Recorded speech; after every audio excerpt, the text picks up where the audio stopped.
content in a box, but trying to bring from here to here, so that these people do not go here unnecessarily, but whatever they are missing should come to them. Am I right?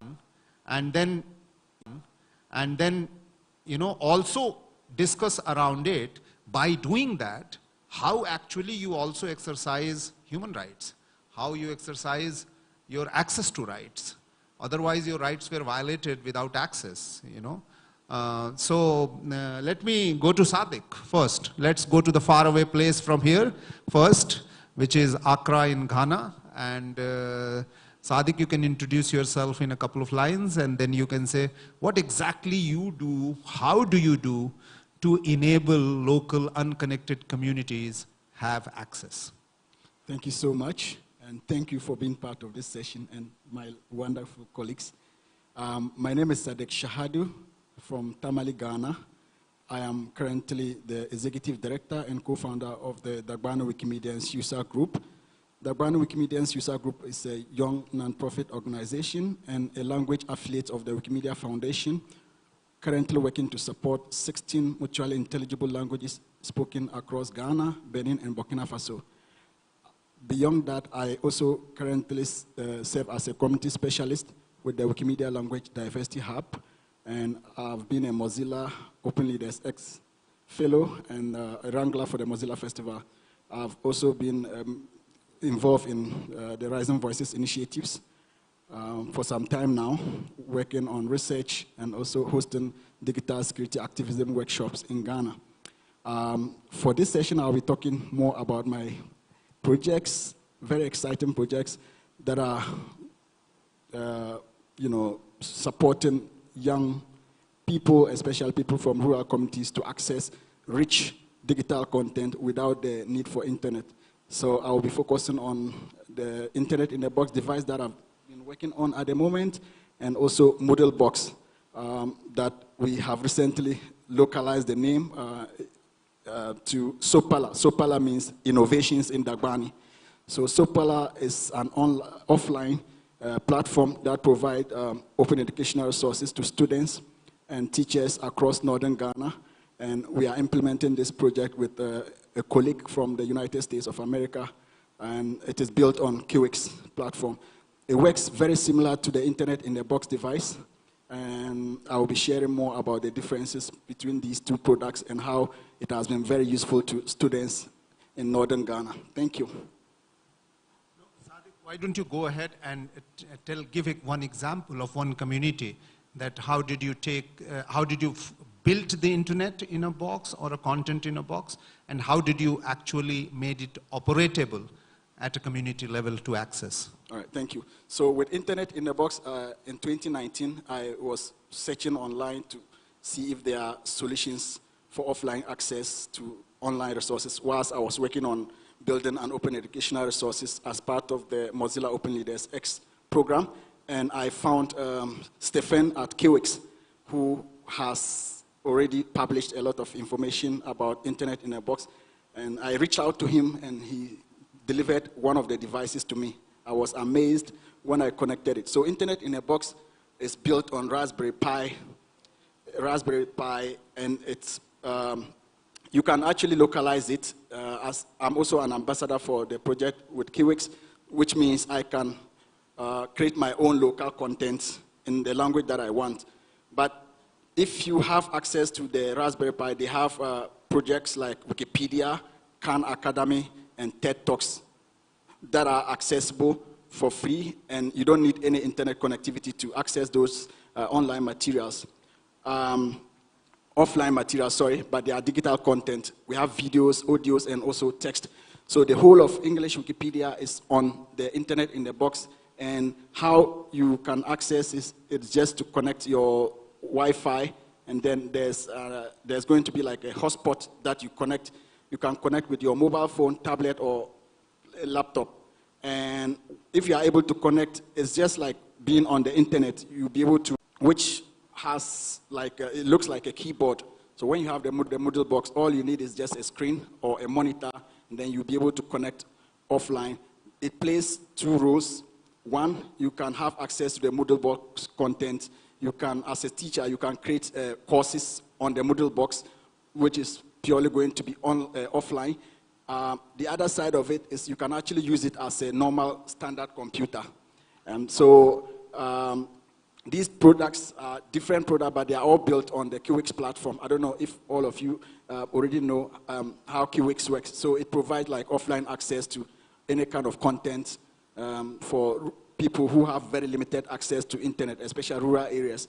And for someone like me from a country like Ghana, I was very excited when I found this product. And I'm happy that a lot of people are getting to know about it. And we are working currently with the Ghanaian schools, especially the primary and basic schools in Ghana. And we've seen a lot of improvement about digital, the understanding of digital content for these schools. The only challenge we have with this device is computers. We don't have computers for schools. So if you can afford like one internet in a box device, you can have up to 32 people can have access to it. But there's an existing challenge that schools in northern Ghana have or experience, which is lack of computers or hardware devices. Even if you provide this content to them, they will not be able to access it because they don't have computer or tablets in their ICT labs.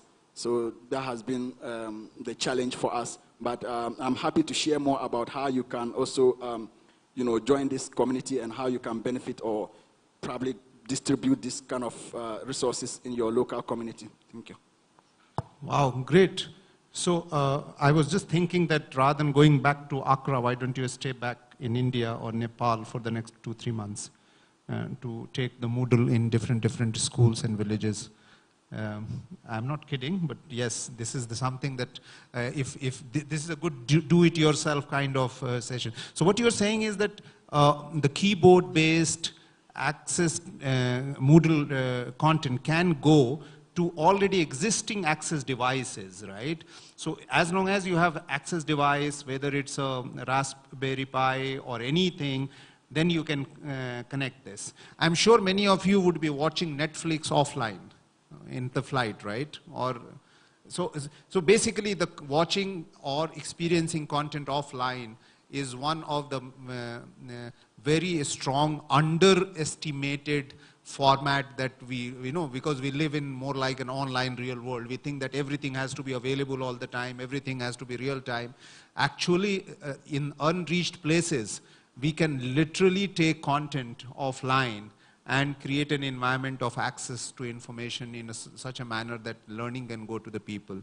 Thanks, Sadiq, for this one, and I'm sure many of the people here can take your model to the rest of the world. Fabio, why don't you also share about your version of content in a box, or how do you take content, offline content, to the local community? Give a little bit of background of you and your thing, and how it can also be replicated.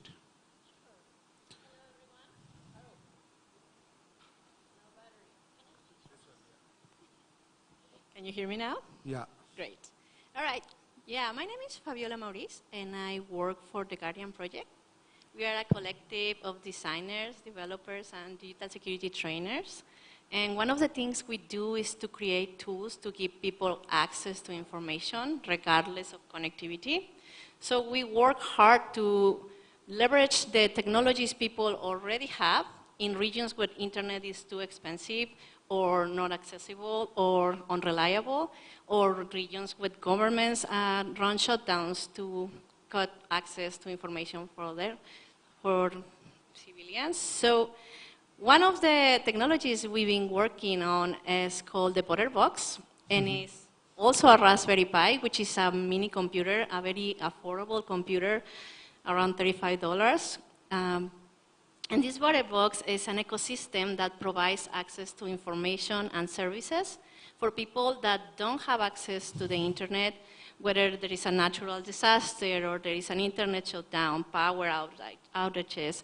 You can run this ButterBox from a power bank. It doesn't need to be connected to an outlet.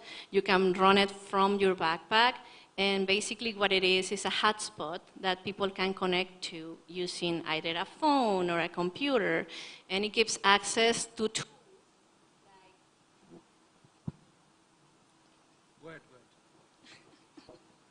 Hello, hello. Right, so when you connect to the ButterBox, you have access to an encrypted local chat that you can use like a bulletin board.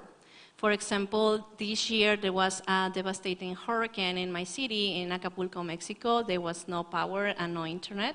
So we brought those ButterBoxes, we ran them on power banks, and people were posting on those chats pictures and names of the family members that we're looking for. So everyone else could connect and check on that bulletin board the pictures and the names of people missing and provide information if they had seen it on the go without any other power connection or infrastructure. It also has a set of tools that work offline. All of those tools are open source, all of them are secure, and all of them were curated to work in low-end devices, which means they don't use a lot of memory in your phone. You don't need to connect to the internet for these tools to work, and there are like security manuals, there are offline maps, there are survival apps, there are medical apps, entertainment apps. So for the case of the natural disaster, when you have a kid that is crying and you have nothing else to give them, there's some games on the ButterBox that don't consume a lot of battery, and you can run on your phone without having to install it, connected to the box. It also has a set of localized maps that you can download by region, so you don't need to connect to Google or have access to internet. Those maps, we update them according to the place where we are deploying the ButterBox, and we have apps that work with those maps, so you can navigate the region where you are without ever connecting to the internet. And we also added a feature where if you have content on a USB stick and you connect it to the ButterBox, anyone else connecting to the ButterBox can see that content, and they don't have to download it. For example, if it's a very heavy video, they can run it on the browser where they're connecting to the ButterBox, see the whole video without downloading it to their devices, because what we know from many regions we work with is that many people don't have any space in their devices to install or download more content. So as long as you are close to the ButterBox, you can have access to that content, see it, and if you have space or you need it, you can also download it.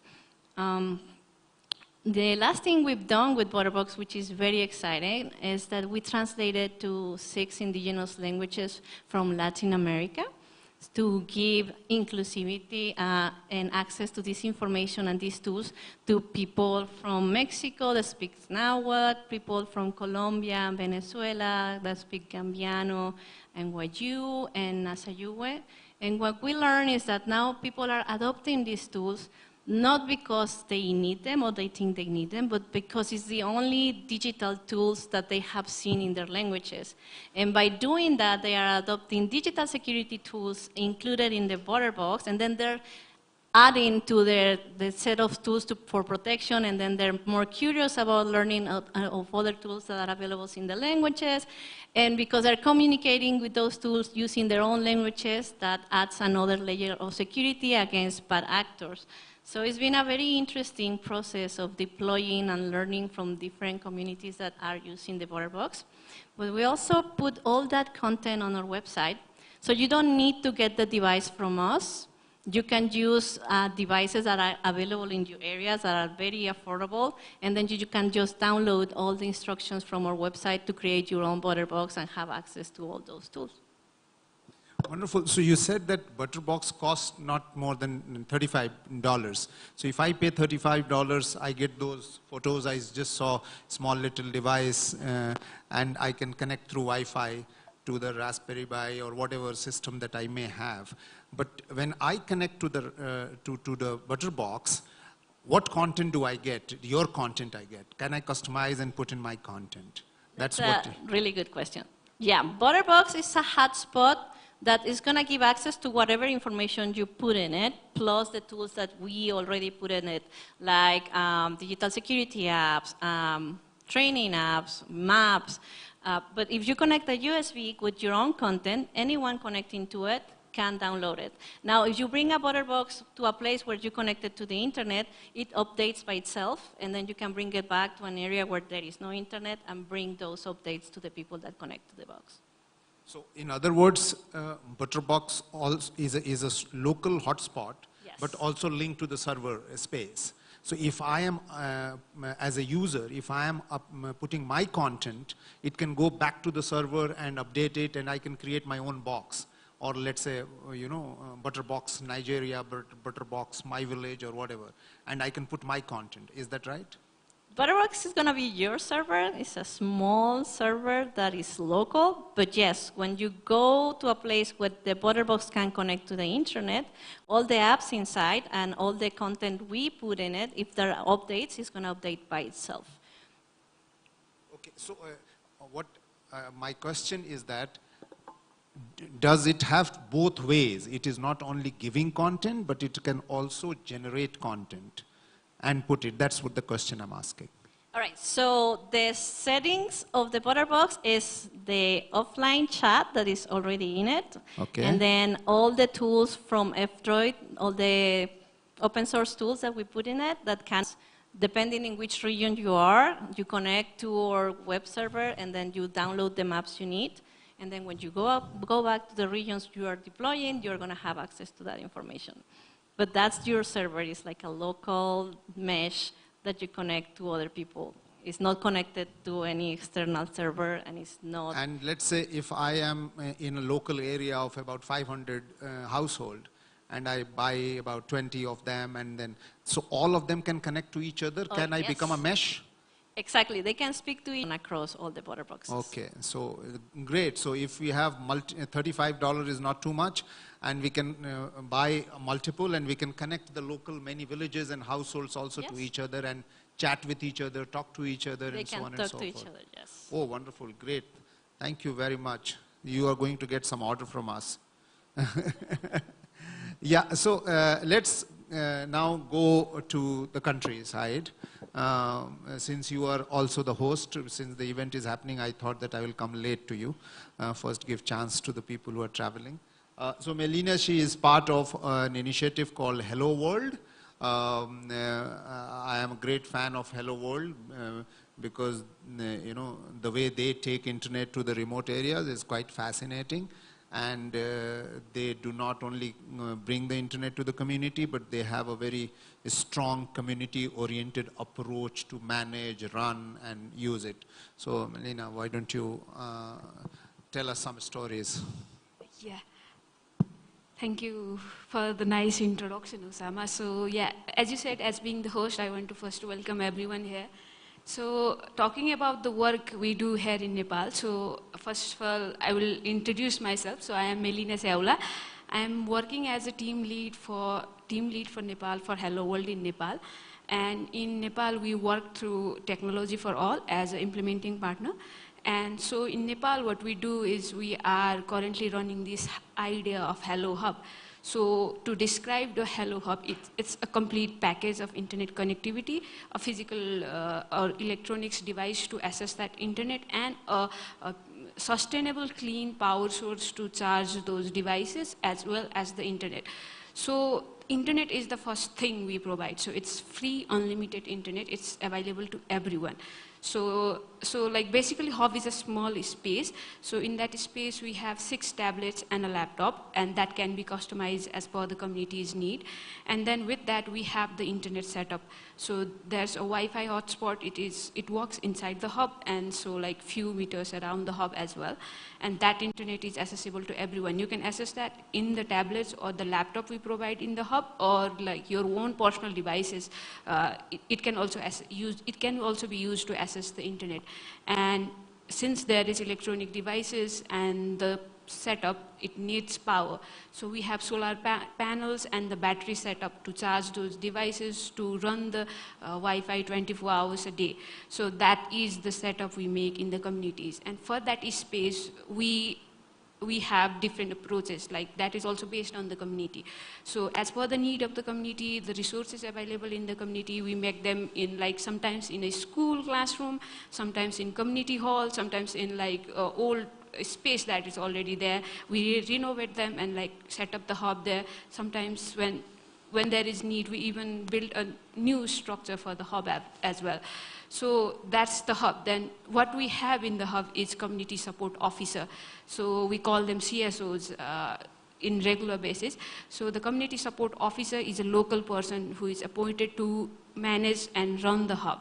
So from the start, we train that person to run the hub on day-to-day basis. Like community support officer is the person who we are in touch with.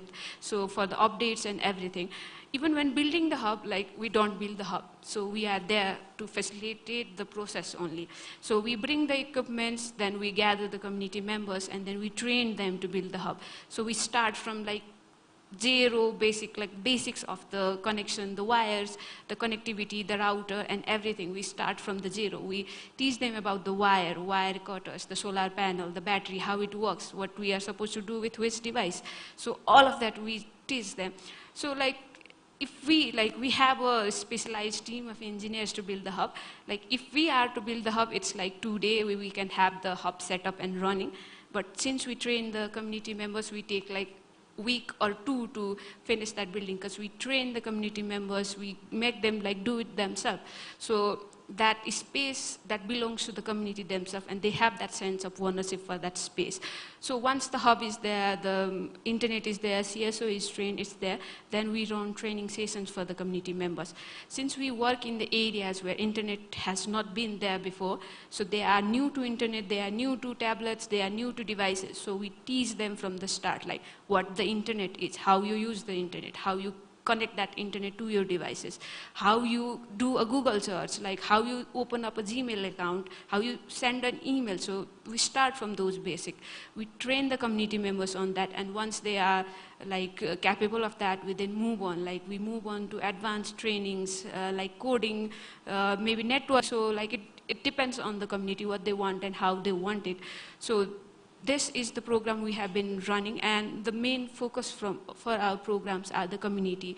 So all the projects, all the thing we do in the hub is like based on what community needs and what community wants. So we want the project to be community driven. So like the need and want of the community members are the prime focus in any of the location we are working. So talking about the number of locations, currently we have 24 locations in Nepal, spanning over 4 different districts. So like they have different modality, as I said, since they are community focused, we adapt them, we modify them as per the need of the community. And once we have done, we have built the community hub, we have trained the community, and then the next thing we have is how to guide. So, because like we have been doing it, we know how to do it, but we also want others to learn how to do it. So that's the guide. So that's free, available to everyone. Everyone can go through that, and they can work to build their own hub. So we have mentioned everything. So how to do it, where to start, who are the people you need to reach, what are the equipments required. We have them all like ready to go, and like you follow that and you can have your own hub. So that's what we are doing currently. Yeah, it's very interesting. I didn't know that you are in 24 locations in Nepal. Yes, we are. Yeah, that's fantastic. And are all of them sustainable on its own, or does it still require running cost? So it's it depends upon the community. As I said, few of the hubs that are already, those are already have been handed over to the community members, so they run it on their own. And few of them, like recently built, like few of the hubs that we built last year, we are still supporting them, and we are in the process of handing them over to the community. So when we run training sessions to the community member, we also teach them like what they can do in future when we are not there to sustain that hub. So sometimes we look out for like the source of income to sustain that hub. Sometimes we train them like how to like reach out for the other people who can support, or how they can sustain that hub on their own. So like sustainability always remains one of the process that goes on along with the hub build and the functioning as well. So tell me one thing, out of 24 locations that you went, all of them were previously internet dark zones? Yes. They were all internet dark zones. Yes. So you were the first one who brought internet in that area. The Hello Hub. I think like before, like few of the piloting hubs, except them, all of them were the region where the internet had not reach there. So in almost all of the places, I won't say all, but almost all of the locations we are currently working, this internet was not a thing. So only few of the people will access it in their phones through like the cell phone data packs, but that was also rare because like most of the people won't have proper cellular connectivity too, so they will have to like go to a like walk sometimes 20, 15 minutes, sometimes half an hour to get a proper cellular connection to get connected to the data too. So tell me in number, how much does it cost? Don't include mobilization, don't include training capacity building, don't include community mobilization. Just physical, how much money does it require to establish a One Hello Hub? Okay, so if we like remove all those costs as you mentioned, and like let's say we only take the physical equipment, the networking equipment, solar panels, tablet, laptops, like wires and those electrical equipments, it will be around 14 to 15 lakhs Nepali rupees. So that is just for the kit, let's say the kit for the hub, and that can also like differ as per the community, because like we make some customization as per the community. Like for example, in most of the places we have a structure, we have tables, tablets, laptops, and sometimes the community have the request like we don't need these tablets and laptops, we just want Wi-Fi. Then we sometimes customize it, like we have a pole, a long pole, and then like a tower, and then only the networking equipments. Then the cost can be reduced by like a significant amount, almost to 50%. So anywhere between $5,000 to $12,000. I think yes, it will be somewhere around there, because like it depends upon the community too. We can like change the cost as per the need of the community too. Right. Yeah, wonderful. And then I was just reading that one hub at least serves about few hundred people, yes, you know, yes, sure. because it's your public access points, yes. right? Yeah. Like even in Nepal, some of our hubs, like they work as a community centers. They do their monthly meetings, the women's group conduct their meeting, sometimes some other organization conduct their training sessions in the hub, because like hub there is already a space. We have the board and the markers and the space itself. Community treats that as their own space, so they do number of activities in that space. So, we have about 10-15 minutes, but one question that I want to ask all of you, and before that I just wanted to, you can have a look on your mobile, the website. All the three, number one is DIY, do it yourself kind of thing. I checked each and every website of theirs. It clearly writes so many dollars. It also clearly writes that you can have it. It also clearly writes that you can download the kit to understand yourself how to make it, you know, and how to install it and so on and so forth. So all three are absolute examples. So one is like, you can go to likebutter.app/box. That's the butter box. It's likebutter.app/box.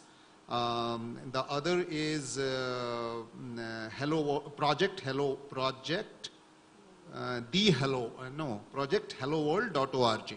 Projecthelloworld.org. And what Sadiq shared was internetinabox.org, but internet in a box is hyphenated. internet-in-a-box.org. This is just for your reference, so that you can take home, a DIY as a return gift for your community. And the last question, and quickly I want to ask you, is that, you know, we have seen all over the world these are alternatives, right, for last mile connectivity, access, and all that. All these alternatives are great stories, but somehow government doesn't implement it at a large scale. The corporate do not take it at a large scale. You know, somehow we are unable to influence the policy which can say that, you know, offline connectivity can be done and this can be adopted at a large scale. From each one of you, would like to either say that, you know, it's not true in our case, but if it is, why does it not happen? Why these alternatives are not adopted for a scale? I'll start with you. It's 2-3 minutes, yeah. Well, what we have seen in the areas where we've been working with Butterbox is first there are major actors involved, the big telecoms that want to get the profit from the users. So these create contracts under the water with the government, and there is a benefit for the government to maintain these technologies at the top and promote these technologies instead of the ones that are created for people who has no access to those resources to pay for these technologies. So they're not going to promote an open source tool that is going to give them access to information that the government might want to restrict in the first place. These tools that are not going to bring any financial contribution to power-ups and big companies, big tech. The other thing that is happening is that people that actually need access to the internet is not aware of the solutions and options available in other areas because they don't have access to the internet. So it's hard work to first build trust with new communities, connect with these people, let them know about the technologies that exist. And they're not going to trust the government. If the government comes with a brand new tool and gives them out the tool to test it and to share information that might be confidential or sensitive, it's going to be hard for these communities to first trust it, adopt it, and distribute it. And it's hard for us as a nonprofit organization working with human rights defenders and activists to come to a new isolated community and just present a tool and ask them to trust us and use it, right? I think it's the same case for governments. And in those cases, it's even worse because many of those people don't trust their governments in the first place. Yeah, I thought as much. Sadiq? I think it's quite similar to what you just shared, except that in my country, what we have experienced is bureaucracy. Sometimes getting to the right people, like the Ghana Education Service or Ministry of Education, is quite difficult. I remember last year there was one of the MPs, Member of Parliament, who was donating books to rural schools, and I reached out to him by email to propose this solution or idea to them. They never go back to me. I know some of the schools in rural communities don't even have like storage for books like that, and I'm just imagining if we are talking about bridging the digital divide and we have a solution like Internet in a Box that does not only provide online resources to students but also helps them build their digital literacy skills. I think it could help solve two problems, right? But how to get to them is a big problem. Sometimes they also focused on where they can make profit from, and the telcos, like you said, they are not really interested in this kind of initiatives. And yeah, this has been the challenge for us. And for me, what we can do as a committee is to continue to advocate, create more awareness, and partner with organizations, especially nonprofit organizations that are working to support initiatives like this. But there's a bit of challenge when it comes to government, like working with public sector or ministries. Yeah. Thanks. What's your experience, Melina? Does your government listen to you? So, like, if we talk about like the policies and the rules and regulation from the government side, it's already there. Nepal government has this digital framework for like the process of making all the processes and the work digital. Few of those steps have been taken for that too. So even something quite similar for this, like to hub, there is this concept of community learning centers by Nepal government, and number of them have been established. Some of them are functioning, some of them are not, and then like few things are being done by the government. When then, as you asked, like the thing that stops us from scaling is, I think it's one of the factors for Nepal is this physical terrain in Nepal too, because like with the hills and the mountains everywhere, it's really hard to get. First thing is like it's hard to get the connectivity to that place, as it's like first thing hard to get there, and then the connectivity, and then like the people are like kind of like they are isolated from other places. So since they are hard to reach, they have their own lifestyle, they live their own life, and like they they are not that like dying to get to connected to the world, because like they have their own happy place in their places too. So I think like government is working on that, but that is not enough. But also like few other factors are like are there as obstacle in like scaling that and working on that. And like as I mentioned earlier, due to the physical terrain, when you asked me the cost of this physical kit and the setup, when we travel, like, because like there are hard to reach communities where internet has not got there, when we have to travel there, the cost of the travel, we have to get there, we have to teach the community members, we have to train them, and the cost gets like really high. It gets something similar to the cost of the kit. So that thing also is one of the obstacles for us. Like the secondary cost, or like, let's not call them secondary because they are also important, but like the associating cost also gets really high. So the cost also makes it harder to expand or like take it to many places. Thank you very much. Is there any question from the floor? We have had pretty much what we wanted to share with all of you. If you don't, yeah, please.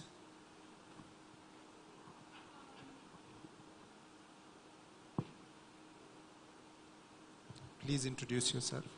My name is Cecilia Maundu. I'm from Nairobi, Kenya. I'm a journalist and a digital rights activist. So I've worked with community networks before. There is one in Kenya which is called Tunapanda Network. And one of the things that I realized is for it to be successful, the community members have to be empowered. And you said it very well. We are from the global south. So the technical skills is also an issue.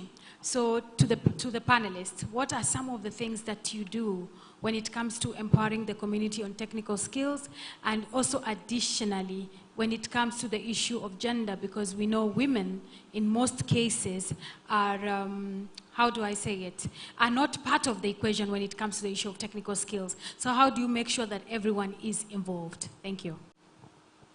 Yeah, so I will take that more as a comment. Yeah. Okay. Hello everyone, Namaste. I'm Sanjana Chhetri. I'm from Nepal and I'm a digital rights activist as well. As well as I'm a lawyer by profession. I'm working with Digital Rights Nepal and a vice chair of Youth IGF Nepal as well. My question is to Melina ma'am. My question will be like a more kind of associated topic with the topic of the connectivity. It will be around the digital safety topic. I will just ask you the question. As you said, you introduce the internet to those who did not have the access to it till date. That is a very great work, as everyone is entitled to the accessibility to the internet and digital services. My question is, do you integrate the issue of online safety, like the need of safe password, the place they can seek the help for in case they face any digital threats, because online safety is something that would that should be incorporated since the very beginning of the internet accessibility. As we have observed in the past, internet and the threats has been growing concurrently, and thus teaching or at least making them a sort of aware is essential from the very beginning. Thus the question is, do you integrate the awareness kind of activities about online safety issues in your plan of the connectivity? And if not, please mention if there are any future plan to do so. Yes, thank you for the question. So, yes, we surely do integrate online safety trainings in our hub. So like once the hub is set up and like it's running, the first thing we do is online safety training for like the users, community members. In addition to that, we also do those sessions in the schools, like the community school we are working with. So that is like one of the part of our training sessions, and we obviously do that. And in some communities, we even like customize or like next level of in the places where like the community members are really active and they are like really into internet, we have like more session for the adults and the, like the old age people as well. I have a question. Thank you very much. Very short question. Yeah. I have a question for Melina ji. Melina, do you have any study on whether once you have taken internet to these dark zones, is there any study done by your organization as to how people have used the internet and what kind of benefit it has given to them? Do you have any idea? Yes, yes, we have that study. So like each year we conduct a survey on the communities we are working on. So like we work with like a third party organization who conduct the survey in the communities, and we have like all of the answers from the community. What they are using it for, is it beneficial for them? Like what are they especially using it for? What are the changes they would want? And like what are the feedback for us? We have that like research done every year. Yes, thank you. Thank you very much. I have been indicated that I have 1.5 minutes only, 1 minute. So I will just conclude by saying following 4 points. One is that, like we said in the last panel of questions, that how do we scale do-it-yourself kind of innovative ideas, and it is a very, very generalized perception as well as the reality that connectivity and access is the domain of telcos. Nobody else can really enter into that one kind of thing. There is hardly any highly scaled alternative methodology that has been adopted anywhere in the world. That's a serious problem on its own. The second is that even though there are many methodologies like USO Fund, Universal Service Obligation Fund, there are many CSR funds, even they do not consider as alternative access or content availability as a means of social development or voices from the voiceless, And the third problem we have seen is that even the social sector doesn't consider it as an alternative. So let's say, India claims that we have hundreds and thousands of NGOs working at a grassroots level. And if we have done do-it-yourself internet, why don't those NGOs take it to themselves? Even they won't take it. They will always look for Airtel, look for BSNL, look for whatever the Vodafones of the world, and there is hardly any alternative. So there is a problem in considering socially relevant technological solution also as a methodology to adopt it. But I would still say that we had a very good example in India. We have been doing community networks for about 10, 15 years. And at the time of COVID, government accepted our recommendation, and they created a new policy where they said that buying internet and selling internet doesn't require any license. So literally anybody can buy internet and sell internet. So there is no need of ISP. There is no need of internet service providers. Anybody, if Airtel is a service provider, and if this is a point of last hub, and I go to Airtel, they have to give me internet here. And then after this, I can do the rest of the connectivity. Or if I am a shopkeeper, I can buy hotspot and sell it. I can literally, so this is organized in a manner, by the way, implementation of the same thing is not happening because every telco is playing a role. As soon as they know that I want an internet from Airtel, they say, no, I don't want to give you. They won't write on a paper that I don't want to give you, but they will hesitate to give you. So there is this, very casteist and classist kind of approach that you have, If the corporate will ask the same connectivity, they will give. But if I am asking the bulk connectivity, they won't give. I will end up on that note, but what we need as a civil society organization or the social sector or this alternative voices, it's very important to write about that. If you do not have access at the last mile, you are actually voiceless, because that is the only means of voice that we have. Thank you very much for your attention.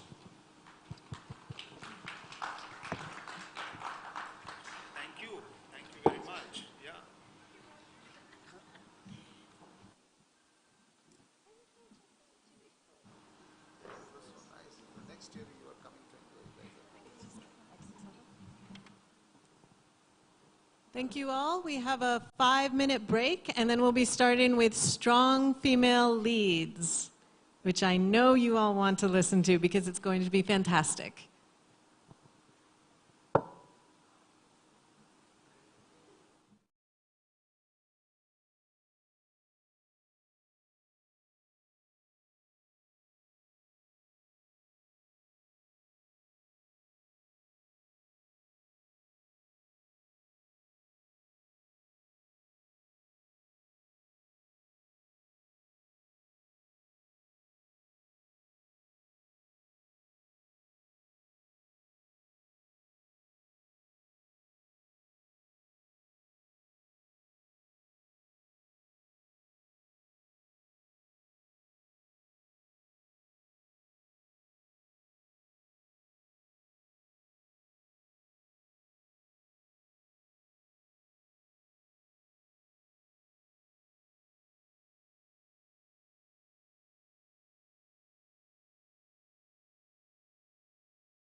Irina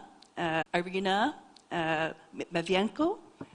You've done a great deal of work in local movements in Uzbekistan, especially for against women's violence, violence against women, I should say. Could you please elaborate more about your work with this movement? Yeah. So I would like to share that I established my project, the name of our project, Don't Be Silent in English, in 2017. And before, the topic of gender-based violence in Uzbekistan has been very taboo.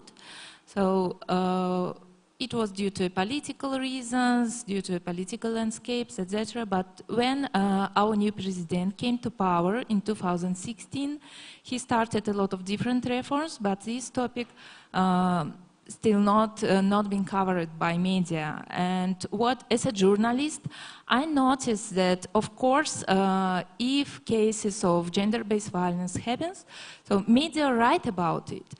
And everyone discuss it for one day or for a couple of hours, and after that we have a lot of other news, and people forgot about it. So I believe that we can raise awareness only in case if we draw attention to specific topic every day.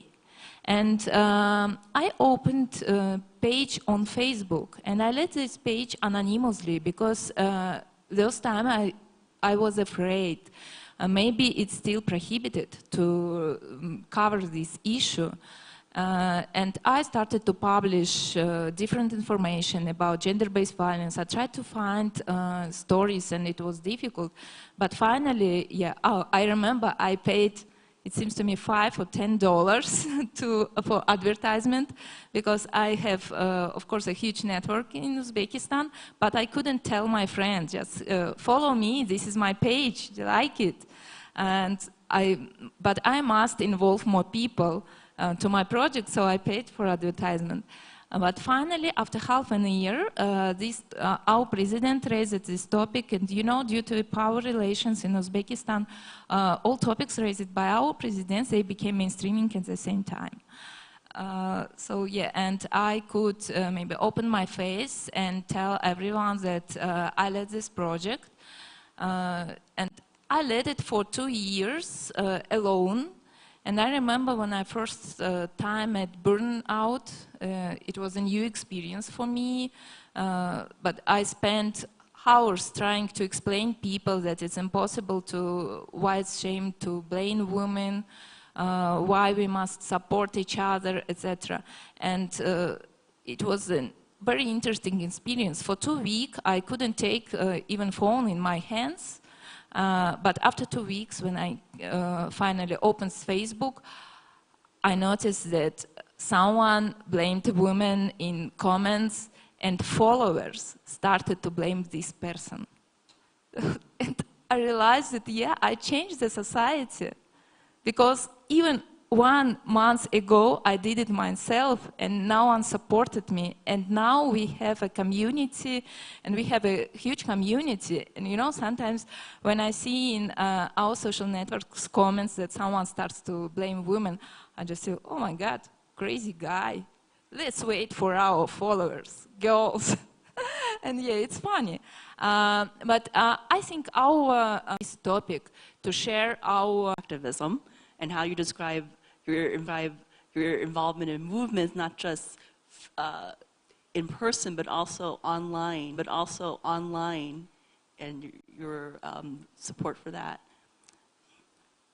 Candace Stewart is also an active, longtime member of the Global Voices community based in Jamaica.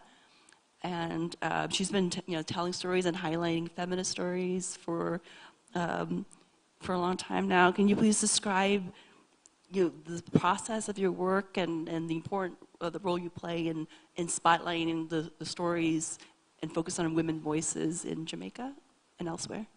All right. Thank you, Dee. Hi, everyone, my fellow panelists.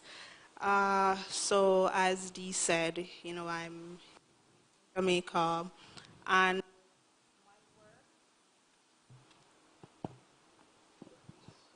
can you hear me? Okay.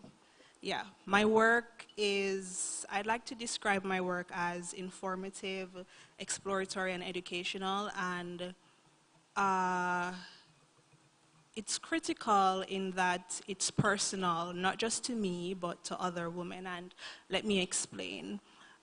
In Jamaica, the country is predominantly known to be a matriarchal society. So most households are headed by women.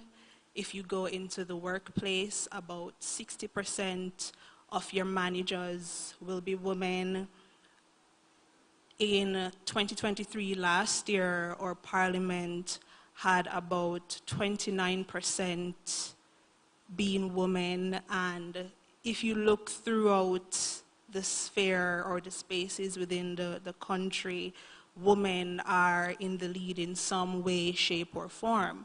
However, we live in a man's world and we really just merely exist in it. So even though you might hear of women taking the lead in so many places, we're not particularly respected, we're not particularly newborn moms, and helping them to nurture the relationship they have with their newborn. And it is critical, again, because in Jamaica, and I believe in other countries within the Caribbean region, and perhaps other countries in the world, it is not particularly, or that kind of relationship between mother and child isn't necessarily celebrated where you consider perhaps breastfeeding. Yes, breastfeeding might be encouraged, but you do it at home under the covers. You're not allowed to breastfeed in public, even though you're nurturing your child, right? So Cradle of Life Limited, we are one of a few companies in Jamaica that supports that, we encourage that. In addition to the general work of Cradle of Life, we recently launched a podcast where I'm not experts to fall into almost every aspect of the world. So on December 1st, we put an episode out about breastfeeding while being at risk for contracting HIV, or, you know, if you already have HIV, it is possible to breastfeed under the right circumstances, you know, the right treatment and the right support. So those kinds of conversations are what we have. And outside of that, I really just gravitate towards telling stories that amplify women and girls. And I really didn't notice that until I was invited to come here and speak on the topic. It was just something that came so naturally to me, and I just wrote. If I see a topic or a topic comes to me, I go ahead and write it. And one of the motivating factors that has really driven me forward into doing this and sticking with it, a personal story. So a little over a year ago, maybe 2 years ago, I was working in a newsroom, and I pitched a story to my editor at the time, and the story was me highlighting the experience of women and girls on their period when there is no water, when there is a drought. And my editor, a male, it could have been a woman, but in this situation, it's a man. It was so infuriating because how dare you tell me, a woman, that such a story is not worth telling? How dare you? So I took the story, I pitched it to Global Voices, and the story was published, and the story was, thank you, the story was translated into about 3 or 4 other languages, if I'm not mistaken, but at least one other language. And it was so empowering, and it was so uplifting for me to know that my idea, once seen as minuscule by someone else, is actually celebrated elsewhere. But yeah, thank you, Dee. That's amazing. And using your voice and uplifting the voices of others for structure, and how do we do that, right? And even if we have this very protectionist mindset, right? So how do we have that, you know, digital literacy and all that? And also like having access, and then this other thing is like, how do we make it like safe, right? Talking about privacy and safety, digital security, and again, a lot of studies and even our personal experiences have shown that like women journalists and activists are, I mean, activists and journalists in general are very, very prone, they're very vulnerable to the harassment and the violence, and women gender minority communities are in particular more vulnerable to such gender-based violence, that's harassment, and the online harassment also kind of goes to the offline, you know, like that. So how do we create this digital infrastructure, make it safe, right? And also like we talk about the privacy by design, so how do we have this concept not as an afterthought, as an add-on, but you know, as a technology, I say that how do we integrate those aspects, right? Digital privacy and security from the design itself. And then now again, AI, right? The recommendation tool, the amplification machines, and now generative AI that plays so big role. Cybersecurity so big role here. And again, as a female technologist, I know how much there is a gap, gender gap, in terms of access, just the design of technology, and also the comfort and the flexibility. And now as the technology becomes more complex and it becomes more, I don't know, sometimes it can be more accessible, at the same time it can be more intimidating, right? So how do we encourage women, again, journalists and activists having more this confident or assertive relationship technology infrastructure itself, right? That's also a big challenge. And now we saw what happened to X, right? So how you can, you know, the algorithm when you have this, when the algorithm goes to certain mindset, certain communities, we have just seen in live what happens to that. And we can't say like how, you know, in a way at first this space seemed like, because in our like offline spaces, we just thought that digital space is going to be where maybe that's going to give us some level playing field, some safe space, you know, for women. But now we see that with all this backlash and this kind of like instrumentalizing to that and talking about deepfakes. So yeah, and again, in conclusion, what I say is that, again, this digital infrastructure, talking about the design, accessibility, and all that, and how do we design them, like both from the hardware, from the algorithm, like so that it can be this just space, which can amplify, like what you say, that those voices, right? Now we see how those voices can be suppressed or they can be, you know, marginalized. So it's, I think, our collective fight and mission, like how do we kind of claim that space and make it, and again here it is again our collective mission of journalists, activists, technologists, policymakers, and everyone. Thank you. Oh, thanks so much for that. Yeah. So for this question is for all three of you who are doing reporting, is can you give any advice for reporting in your home countries in order to for stories that are focused on women and feminist issues? I'll go first. I think it's important to tell the story, the personal story, not your personal story per se, but the personal story of people, women, if not women, whomever, have been impacted by any kind of negative situation. But you don't want to just tell the personal story and leave it at that. You want to tell that personal story and you want to support it with whatever facts and figures are out there. So earlier you heard me mention that 1 in 4 women in Jamaica will endure or experience domestic violence within their lifetime. So for example, you use that statistic and you may or may not know a woman or 2 or 3 or 4, because it's 1 in 4, right, who would have experienced domestic violence. So you want it to be rounded, you don't want it to be one-sided. You give the facts, you give what the actual experience is like, and then you give that first-hand experience that someone else has had to endure.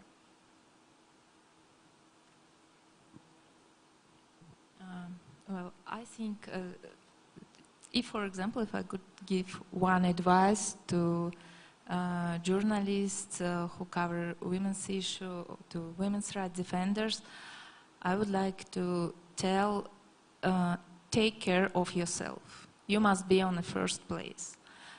You must be in the resource, because what I know from my personal experience, if we do not have resources, if we do not have power, if we experience any troubles with our physical or mental health, we cannot help other people. It's impossible. And yeah, maybe I think this is the main thing. Good advice. I would also talk about the issue of empathy when reporting the story, because you're not reporting just for data, but you're empathetic about this person. Additionally, you find they have very different opinion because of the patriarchal society that we are living in. So if plan A doesn't work, find plan B. She found plan B, which was Global Voices, but make sure the story is heard. Also, we have moved away from the era of if it bleeds, it leads. No, there's nothing like that. Because the way you report the story, is it sensationalization, or you're reporting because there is an issue here and we need to find a solution? So those are some of the key issues, adding to what they have said. More about the harassment against women, especially in the digital space in Kenya? Kenya is not unique, I would want to say, because you find a lot of organizations have done research on the issue of tech-facilitated gender-based violence. There is a report by UNESCO, this is called the Chilling Effect.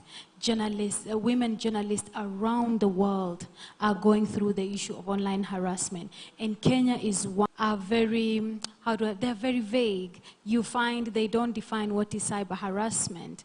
They don't contextualize the crime, and they edge on the issue of freedom of expression. So you find most of the victims who are very senior journalists, they don't report. So if we don't have enough data to inform the policymakers, then we domain go through it day in, day out. And on my podcast, I've interviewed several journalists who have decided to leave the space, not because of their own, but because of their families. They're worried about their spouses, they're worried about their children, you know, and we need to find a solution before we lose the voices of the next generation.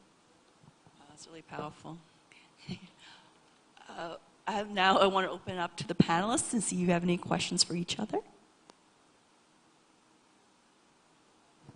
Yeah, I would like to ask you, ladies, so I think you're all leaders, so you have your team, and of course in our work we often experience different issues, as I mentioned, burning out, for example, for us and for our team also. How do you manage it?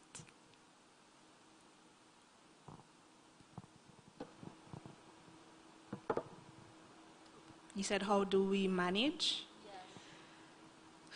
To be very honest with you, take it one day at a time, take it in strides, because it's not easy. It can be quite overwhelming. So with the story I told you about my Plan B story, I cried when my pitch was literally just stomped on. I think I might have downplayed how it was trashed, but it was trashed horribly. And I cried, and you know, it took me a while meaning a few days, to remind myself that the story is worth telling. So I manage by reminding myself that, you know, if the story isn't liked or supported by one or two persons, it doesn't mean that the story isn't worth telling. It just means that that one or two person, they're not interested, but the story needs to be told. And I need to be empathetic to other persons as well as to myself, because I am a woman and I also have my own stories to tell. So, yeah. Well, are we managing? I'm not sure. We are surviving. Yeah. Yeah, because you find there are so many hurdles along the way. And as a reporter, if you don't believe in your story, it will die a natural death, you know? So if you believe in your story, you will go out of your way to make sure the story is told. And also looking at the angle of the story, what do you intend to achieve with this story? You know, is it a story? Because, I mean, we are living in an era of 1 minute, 2 minutes, and the audience wants something else. The audience is so dynamic. It's a rat race right now with the audience, especially with the younger generation. And when I talk about the younger generation, we're talking about the Generation Z, the TikTokers, who don't have 10 minutes to sit down and watch something, whether it's a documentary or a podcast. You know, they want it fast because we are also living in a microwave generation. So how are you packaging the story to a point whereby if somebody, because I'm a journalist, I'm saying it because it is the truth. We are living in an information era, and technology is just an enabler. It will not kill. It's just now the audience that you have, which is their medium. So how do you have to keep up with the audience? If they like podcasts, how do you package that information in a podcast? So technology is, actually I feel like it has made it more exciting. I grew up in an era where my father would watch news at 7 and at 9 o'clock. And I used to get so bored as a child because I knew 7 o'clock there's no TV because my father has the remote. And at 9 p.m., which is 1 hour news, my father has the remote again. And especially in school holidays. But now, I mean, people don't watch those boxes anymore. With technology, you can find information anywhere. So as a journalist, it's for you to enlighten yourself and know my audience is here. How do you package the information? And I must say, it gives you an adrenaline rush. You feel it keeps you moving. So just to add, I'm a very anxious person, right? So right now, as I'm speaking to you, I'm so anxious. Anyways, just to add to what Cecilia has said, it's an amplifier. You know, I did a fellowship last year. A lot of things happened last year, oh my gosh.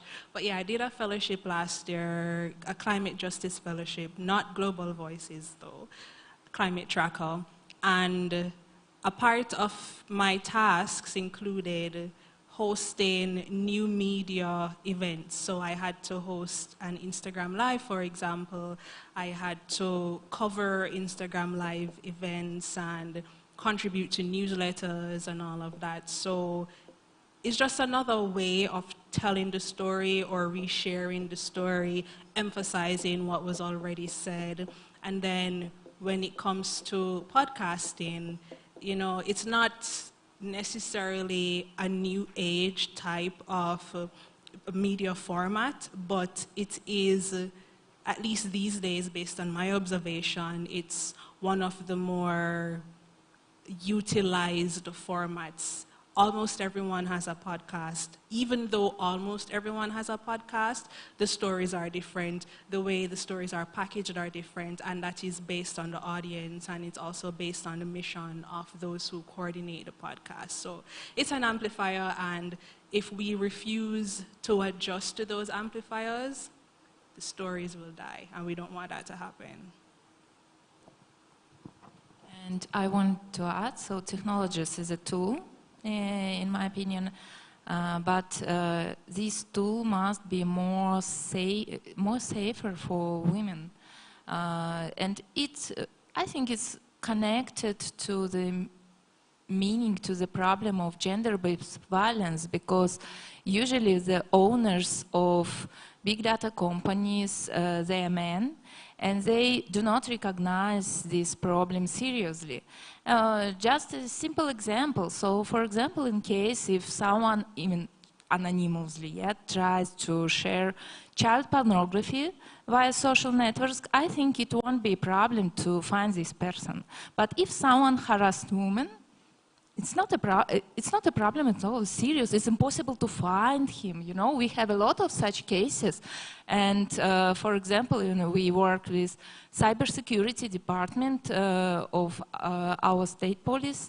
And even if they find this person and this person is in different country, they can do nothing because it was just, for example, an act of cyberbullying, cyber harassment, etc. And when I asked him, okay, if it was, for example, drug trafficking, could you deport this person? Sure, of course. So some crimes, looks like some crimes are more serious than crimes against women. And I think it's time to change it.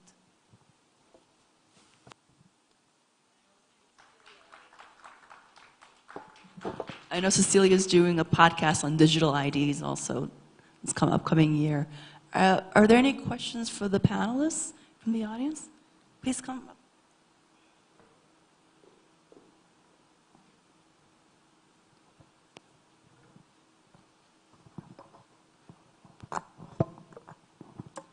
Hi, everyone. Thank you so much. Thank you for sharing your experience. My name is Neha, and I'm from Kathmandu, Nepal. I just had one question. Could sound easy, but also very hard to answer, maybe. I just wanted to ask, as a women journalist, as you are, especially those working in challenging environments, you often face stories that can be emotionally very overwhelming and lead to maybe burnouts. In moments when you feel too much to bear, what is the one thing that keeps you going and motivates you to continue? Thank you.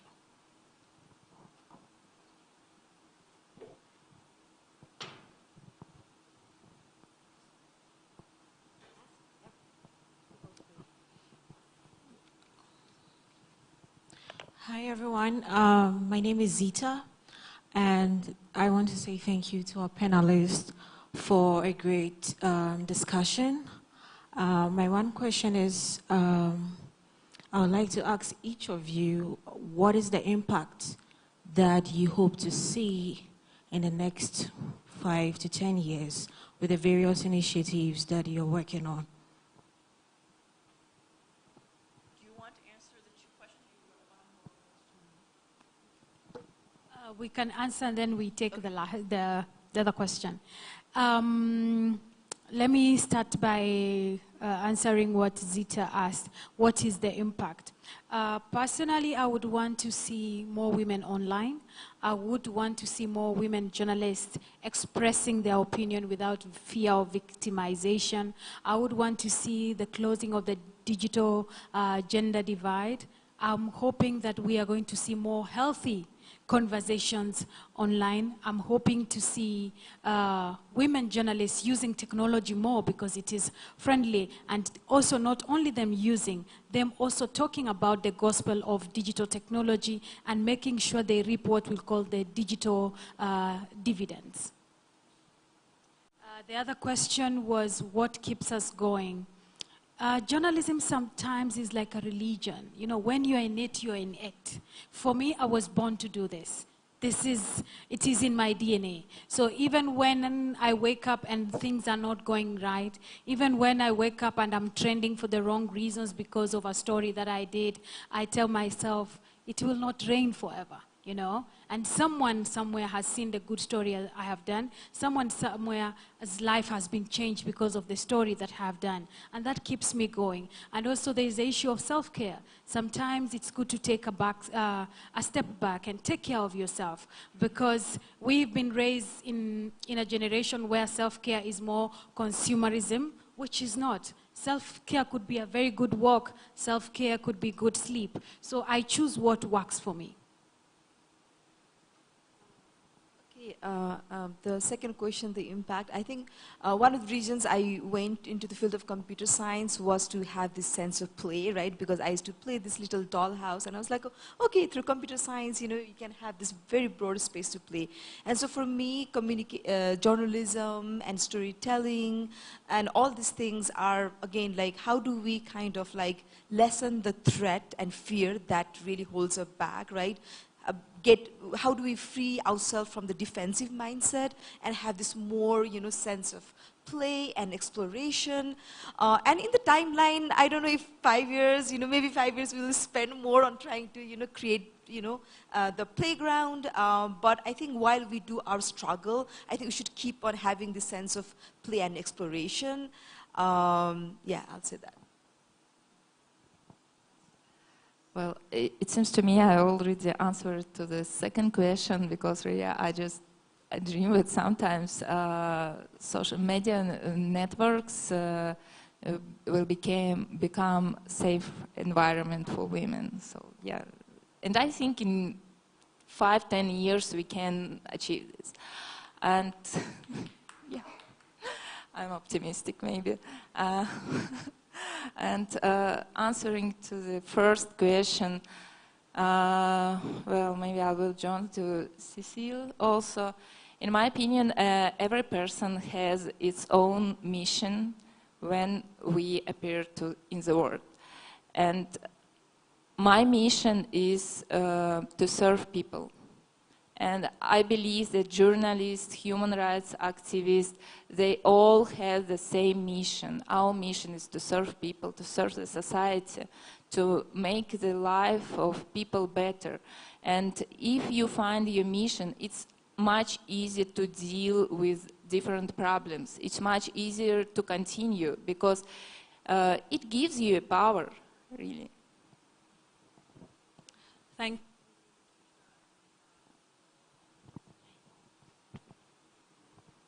Thank you, Zita and Neha, for your questions. I'll just follow suit. I'll do the last question first. The impact I hope to see, similar to everyone else up here, I hope to see a release of the fear for telling women-focused stories or whatever backlash or negative response there might be because we decide to tell a story or a series of stories that focus on women and empowering women. The other question, which is one thing that keeps us going, the positive feedback, knowing that a story I tell can inspire someone to give me feedback and say, oh my gosh, your story, you might not think that your story means a lot to anybody, but to me it means something. And I have received, I've lost count, but I've received so many responses like that about stories that were once stepped on or were once trashed, you know, again, going back to my Plan B story. So yeah, I think that's the response I'd give. Thanks. Hello, I am Gwen. I am from the Philippines. I work with community radio in the indigenous, the only indigenous people's community radio in the Philippines. My question is this: we all work in atmospheres that are similar all over the globe. I ask, do we have a digital safe space for women journalists where we can share our stories, learn from each other, generate different kinds of support in terms of legal advice, like we all undergo libel, cyber libel cases, sexual harassment, and all of that. And if we do not have that digital space, is it time that we build one? Thank you.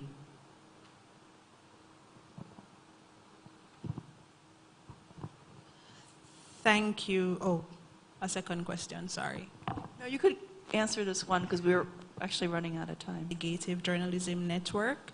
I believe they're based out of Canada, and I only recently be an inspiration for us up here if we don't know of any specific organization either, ladies. Do we have a safe digital space? Unfortunately, no. Because also the tech owners, they're there for business. Their first concern is the advertisers, not their end users. So what do we need to know to do? As journalists, I feel we need to talk more about the issue of tech-facilitated gender-based violence. When you work in a community radio, there could be no better space than that. But are they working? No, because people don't even understand them. Because even us as journalists, it takes time for you to be able to understand the language. So what can we do as journalists? Because we are the gatekeeper there. And violence should not be the reason why we stay away. That's amazing. Thank you. Dee, there's someone who has a question, a burning question for a while. Actually, yeah, she's over there. There's been several people actually with questions, and unfortunately we're running out of time. But I do want to promote that we have digital security trainings and offerings at the summit today and tomorrow for you to participate in. And also you have questions for the panelists, please feel free to talk to them. I'm sure they'll really be happy to answer your questions. I want to once again a huge thanks to Arena, to Candace, Cecilia, and Devon.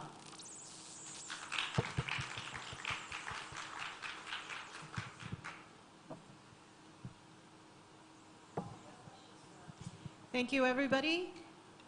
In the break, we will have coffee and tea outside. Please be back at the session that you want to join next at 4:30 for the next session. They were so good. Oh my God.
and I'm privileged to be here with this amazing panel. We have a panelist from Nepal, Drishti. She's the director of Nepal operations at Archive Nepal, an amazing organization. We have a panelist from Pakistan, Zubair. He's the ED of Idara Baraye Talim wa Tarakki. And we have two panelists from India. Amrit. She manages the Indic Oral Culture Project as a part of a Wikimedia Foundation grant. And we have Mari. She's the co-lead of the Language Justice Program at Whose Knowledge, a non-profit which I really love and which also inspires the topic for today's conversation, which is Whose Culture. And so we have one panelist from Nepal, one from Pakistan, two from different parts of India, and I'm from Northern India, one from East India, one from South India. But something that also connects this South Asia panel is that there are a lot of overlaps in terms of people who are working with each other. And we'll touch upon those overlaps during the course of this conversation. For instance, I'm working directly with Archive Nepal, helping them in one of the projects around manuscripts of Nepal. And Mari is on the committee, the Equity Fund Committee, which has funded that project. On the other hand, Amrit and Zubair are working together on the Indic Oral Culture project as well. And Amrit's work has also been influenced by research that Mari's team has produced as Whose Knowledge. So a lot of overlap. We'll explore those as well. And welcome again to the South Asia panel on Whose Culture. So I'll open up with the first question to Drishti. What is your native language and what is the state of your language on a digital platform? So just to set the context for this conversation. A big namaste from me to everyone here. I think this is a wonderful platform where all of us get together and hear about all these wonderful talks and meet some wonderful people. Thanks, Satdeep, for the question. I belong to the Newar community. We're an indigenous group from the Kathmandu Valley, and our native language is Nepal Bhasha. In terms of digital presence of my language, it's only been like 1 or 2 months that we've had a Newari or Nepal Bhasha, as we call it, included in Google Translate. So we're just starting. This journey has only started for us, I think. And you wouldn't believe that most of the people living in Kathmandu Valley belong to my community. But yeah, even with our the number of people from my community and the presence we have, we've only acknowledged the importance of having it digitally present and archived basically in some way for the future generation just now. Wow. And personally for me too, Satdeep, because I lived away from my home for like 6 or 7 years. I was at State for my master's degree. I started to learn more about my language and got curious and asked my parents and bugged them to learn more about my language because I stayed away from it. And I could feel that there was something missing in me because I could understand I could understand what my parents were speaking, but I could not fluently talk to them. So it's been a learning journey for me too. Wow, wow. Thank you so much for sharing that even a big language with such a big community is facing a lot of challenges and it's just coming on the digital platform like Google Translate. I'll come to Zubair to share what is the state of your native language. That is in my language, welcome. Salam alaikum in Urdu. My native language is Torwali, as the second name of my name is. It is also the name of my community. So when we are in Nepal, in Kathmandu, between across Himalaya, you reach a point where Himalaya touches with Hindu Kush, the other range, and with Karakoram. And that point is the knot where these three mountainous ranges meet each other on the Indus. So that is known as Gilgit. The status of my language, it is spoken by 150,000 people. And historically, it was related to the Gandharan civilization, which has had its central swath is known as Udayana. So it was historically brutalized, colonized by people coming from the southern parts of Pakistan and Iranian side, Afghanistan side, and its culture, identity, history were lost. And we have established an institute as Idara Baraye Taaleem wa Taraqi in 2007 to work for the revitalization of this social media. Thank you so much, Amrit. Again, the similar connection over there as well. So, Mari, I'll come to you to talk about your native language and or what you associate with. But I'll also like you to touch upon the state of the languages report, the work that you've also been doing to kind of have a broader understanding of the languages on the internet. Thank you. Vanakkam, namaste, everyone. I do want to say, off the bat that I am not necessarily an indigenous person. I have a very mixed heritage, but I am South Asian. And I do have very strong feelings around all the various languages that I can say that I identify with, right? I think, core to the issue of language is actually knowledge, because knowledge, every single one of our knowledges is so deeply tied to our languages. That's why there's such strong feelings around it. And if we don't have the means to represent our languages on the internet or online in the digital spaces, we also don't have the means to represent our knowledges, right?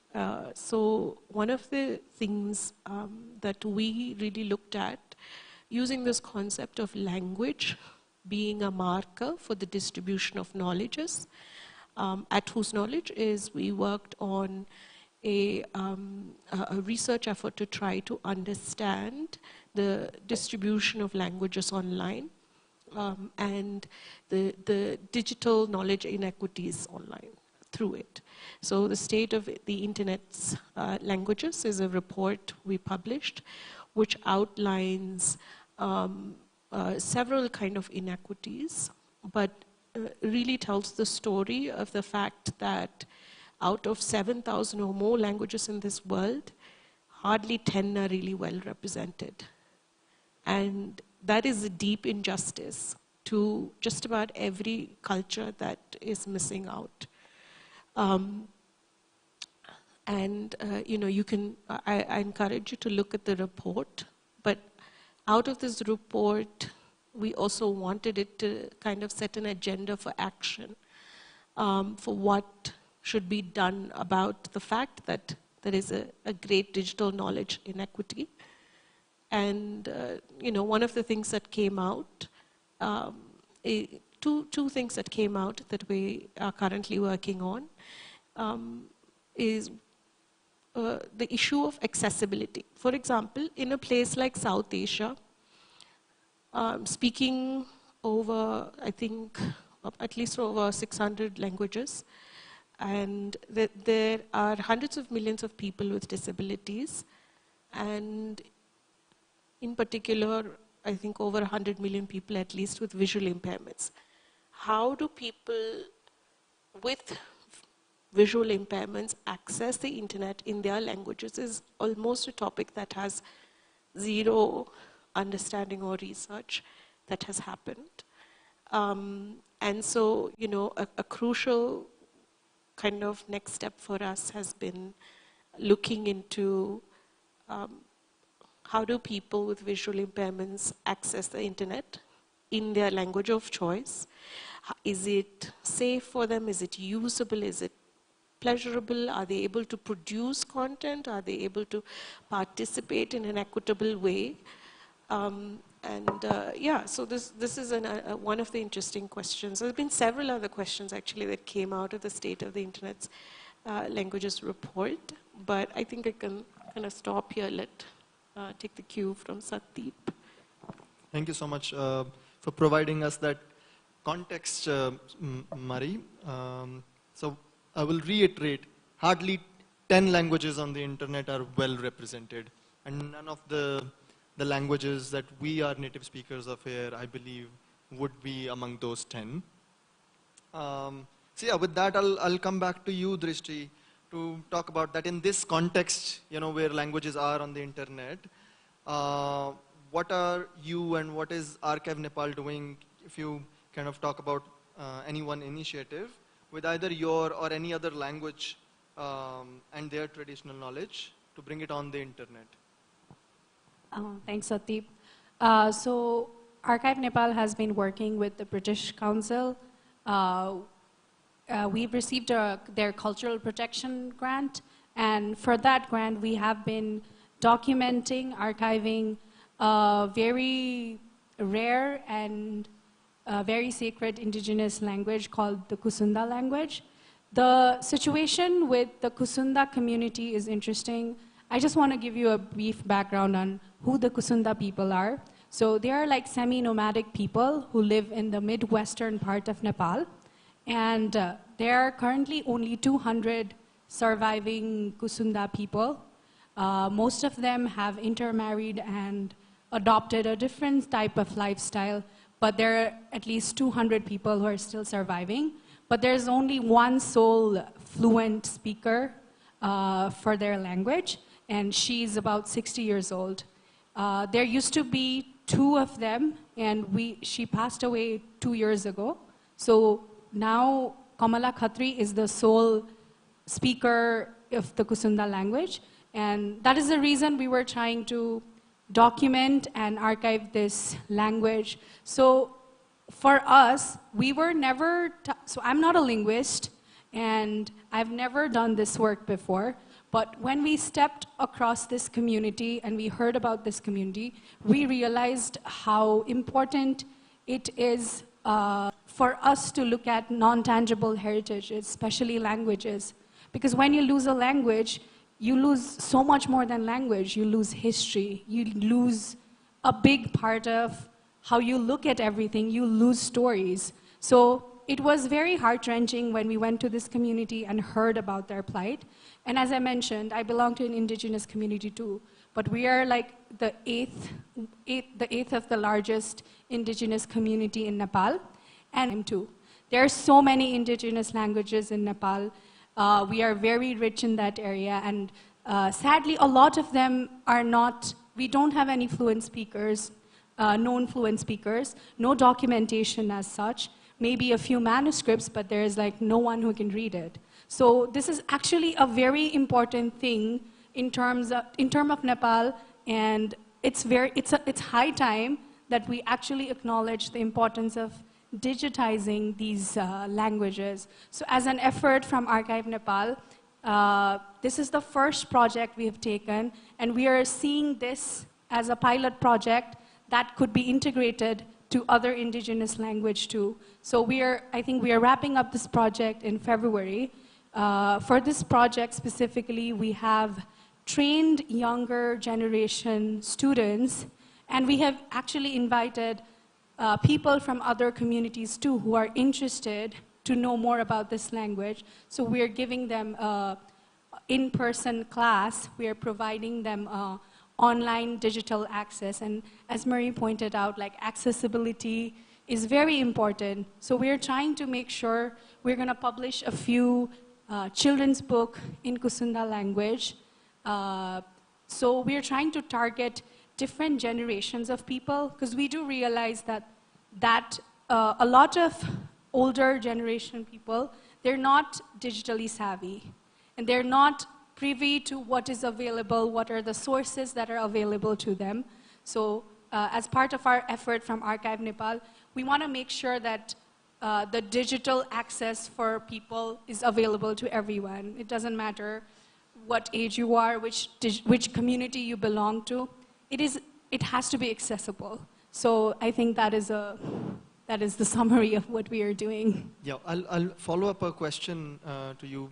Just learn more about this. Yeah. So you mentioned about publishing some books in Kusunda. Are you also uploading any of the information or knowledge on digital platforms as well? Yes, thanks, Satdeep, for that follow-up question. Actually, we started Archive Nepal as a digital platform where we can view all the historical photos and documents, researches that are openly available in the internet. So for me, as an international student, I would go to all these museums in the US, and I would see a lot of artifacts, manuscripts from Nepal. And I'm like, how did that even get there? Like, we don't have that in my country, but it's there. Like, and how do I track these things? That's how we started Archive Nepal, to be honest. And we started categorizing them and like cataloging them and putting them in a search engine. So we use a similar search engine as Google, and we have all these information in our search engine. That's how we started it. And the same with all the digital information or digital archiving that we do with the Kusunda language. It should be available in our platform, freely accessible to everyone, whoever has internet. So that's what we're planning to do. Perfect, perfect. Thank you so much. So in a way, what I hear is that the work that Archive Nepal started is around taking control or taking ownership of the knowledge of Nepal and cataloging it together, bringing it together in one place. So in a way, going towards that digital sovereignty for your own knowledge rather than depending upon other platforms which are owning or keeping those manuscripts. Yeah, exactly. Because the issue we have in Nepal is a lot of people think they own certain things. And when it comes to manuscripts and historical things, it does not belong to a certain person. It belongs to a community. It belongs to a larger population. It belongs for people to be shared. That's what manuscripts are for, and like all these documents are for. So that is something we're trying to advocate for as well in terms of the panel discussion we're having. I think that's interesting. Yes, so tidbit. I'll come back to the manuscripts bit as well. So yeah, I'll go to Amrit to talk about digital platforms and bringing traditional knowledge online, because you've been working with that specifically. So can you talk more about how when you were studying colonial studies or teaching post-colonial studies, and then when you thought about working with your own language, what were some of the strategies you employed and how you worked with your own language? Yeah. So I think when I think about my language, how it has been practiced is mostly oral. The most nostalgic memory I usually have of it is my grandmother or my aunts singing the folk songs of it, and it being a very vibrant celebration of the language and culture. So I began with doing that, documenting the oral culture, the folk songs, folk tales, so that the orality of it is preserved and hopefully practiced as well in the future. Also, the rationale behind it, I do volunteer for other forms of Angika, to document other forms of Angika knowledge and culture as well, but especially oral culture, because I think it applies to other South Asian languages and a lot of languages, that they have a lot of oral culture which is practiced, which is dynamic, but also goes undocumented, and the focus is usually on documenting the textual part of the language, which in a way sidelines the very majorly practiced form of knowledge and culture. Perfect, yeah, thank you so much for sharing that bit. So you started working with oral knowledge and you started documenting it on Wikimedia platforms, right? So I'll go to Zubair. So Zubair, how have you been working with your traditional knowledge? on digital platforms. Can you elaborate a bit on that? Yeah, my language has a rich tradition of folk songs, music and folk tales. And we have been using YouTube, Facebook, and such other social media platform for the last many years. And on my YouTube channel, there are more than 1,200 Torwali videos available for viewers without any constraints. And similarly, there are dozens of other YouTube channels for using by different people having their songs on that. And we have this rich cultural tradition that whenever two or few people, Torwali people, they meet in the time of evening, so they hold a little celebration of their culture. They sing, they play music, and they dance their traditional dances. And they put up those things on social media, on Facebook and on YouTube as well. And these things, for the last 10 years, I have seen that viewership of those clips and videos are higher among the Torwali people, even they are living in the heartland where the native land is, or they are living in other cities as migrants. So I think social media, these platforms have been used connecting the people, celebrating their culture, as well as having their say in other national and international media as well. Recently, platform, so a Torwali song was sung on that studio by a 17-year-old boy who was in the pasture land. We have a very mountainous, beautiful country. So that song was the lyrics and the tune of that song was followed by Urdu song.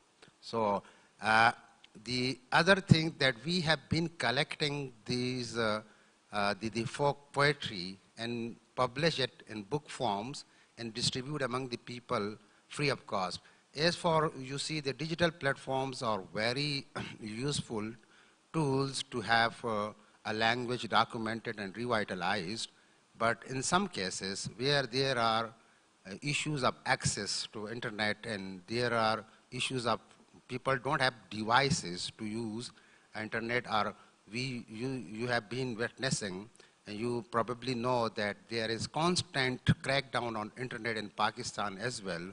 So that sometimes these things, the websites, the different platforms make problems for the people. That's why the strategy we adopt is to have these cultural celebrations and their original celebrations public, mass level, so they do it. We don't want specialized singers or musicians. That's why our music is flourishing among the people without any class distinction or caste distinction. Amazing. So if you would notice, there are 3 different approaches we are looking at already. And Archive Nepal started to think about building their own website and bringing the knowledge about Nepal in that one place. While Amrit decided to use a non-profit platform, a free knowledge platform like Wikimedia, which licenses works under a Creative Commons license and allows others to use it freely as well. And Zubair and his community, as he's telling us, has primarily been using social media platform, which is then, which are then run by corporates, but they have their own,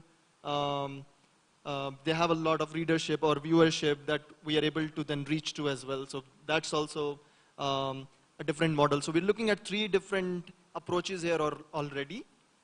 And Mari, I'll come to you as a language justice expert to share your thoughts on this. Where would you categorize this? What would you think would be a an ideal approach, or would it be, would it remain very contextual? But how can we, in that space, how can we provide a direction also? Yes, thank you, Thank you, Sandeep. Interesting question. I'm hardly a language justice expert, but I'll take your question nevertheless. Yes, super interesting approaches. I think I'll say a couple of things with relation to sovereignty and to traditional knowledge, also in particularly with focus in South Asia, right? In South Asia, I think indigenous identified people have some of the most clear calling towards ownership of, respect of, love for, their own traditional knowledges. It's not so clear for everybody else what are their traditional knowledges.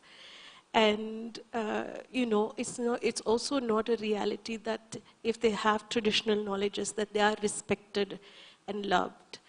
And I would like to point to say, in South Asia, we have systems of caste which interlinks with occupation, with culture, with ritual, with religion. And, you have, say, a toddy tapper. He has a knowledge, intimate knowledge of climbing trees, tapping coconut for toddy, which is a kind of liquor. Or you have a weaver who's weaving, or you have someone who is a singer, a folk traditional singer who uses a leather drum, or a leather worker, or an iron worker. There's so many of these, or a barber. They all hold traditional knowledges, but these knowledges are not necessarily respected, and they don't come without issues of shame, issues of hierarchy, exclusion in society. So for majority of us in South Asia, I think there is a need to dig deeper into how do we value our traditional knowledges, why and why not.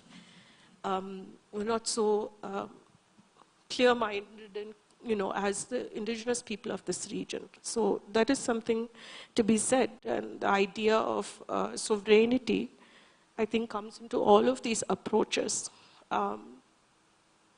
We do the best we can to represent our knowledges, to bring our knowledges to the world.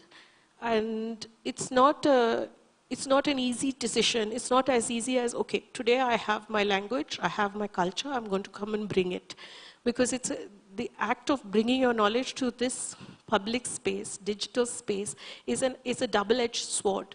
Because you bring your knowledge with the best of intentions. Okay, I'll give you just with the example of even Wikipedia. So we have, for a long time, been editing Wikipedia, putting in our various, information about leaders, information about festivals, whatever is locally, culturally relevant, historically relevant. But, what we see now is that most of what we have done over the years, a lot of what we have done over the years in effort to represent ourselves in the space, which says that they collate the sum of all human knowledge, is actually freely taken by corporate interests, big tech companies with their own agenda for why they need your knowledge and how they can actually sell your knowledge back to you. As my colleague Claudia says, in the form of a trendy chatbot. And so it's not clear where our contributions are going or how they will be used or what will happen to them in the future. And that means we don't have a certain level of sovereignty in this process. And we really need to think about, in our approaches, how do we own the data we are putting out? How can the data we are collecting and putting out empower our own communities, enrich our own communities, feed back into our own selves, and not some distantly state-defined or distantly corporate-defined entities. So it is not to say that we mustn't engage in any of these ways, the beautiful ways that folks are doing, but that we should be cautious and yeah, really place focus on the idea of sovereignty as well as problematize some ideas of traditional knowledge. Yep. Yeah, quite thought-provoking statements there, that we need to be mindful of a lot of these questions while we also are eager to engage with all these different approaches and all these different types of platforms. So taking cue from that, where you explained about digital sovereignty, while I was also kind of reading a bit about the topic, I understood that it is, have a community's control over the infrastructure or the data that, what is it that they're putting out, and also, the related technologies with it.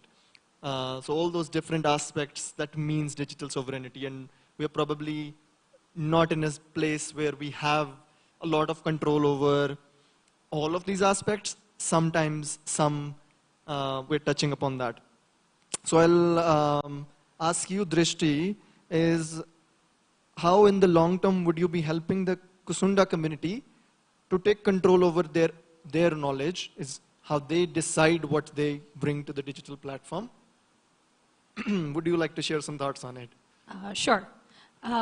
So I think I agree with what Marie is saying. I think we're trying to figure out, to find the perfect balance where we are actually putting these information in the internet, but then you're trying to strike a balance between how you respect the community or how you respect the people who are putting these information. So for the approach that we took for our project, Bonraja, which is the Kusunda project, is the reason we selected 10 youths from the Kusunda community is because we wanted to train them and make them understand how powerful they are right now and their community is. So I think we talked about how sometimes marginalized communities do not think what they have to give is that important, because they come from a state where they've never felt that important, or they've never felt the need to profess these aspects. So one of the reasons we are training these youths are we're asking them to take direct control over the narration they're going to put in. So this is just the first phase of the project that we are trying to help them. Right now, we're honestly just trying to document this language that is going to be lost. So what they do with this language is when they come into the platform and see the immense opportunities that they have or how they can utilize it, that's up to them. So there are just like certain things that you can control, and there are certain things you just need to let it happen and run its course. I think that's the take we're taking with the Kusunda community. Lovely. Yeah, I think, it's an approach which has to be really tailored to specific context. I realize that.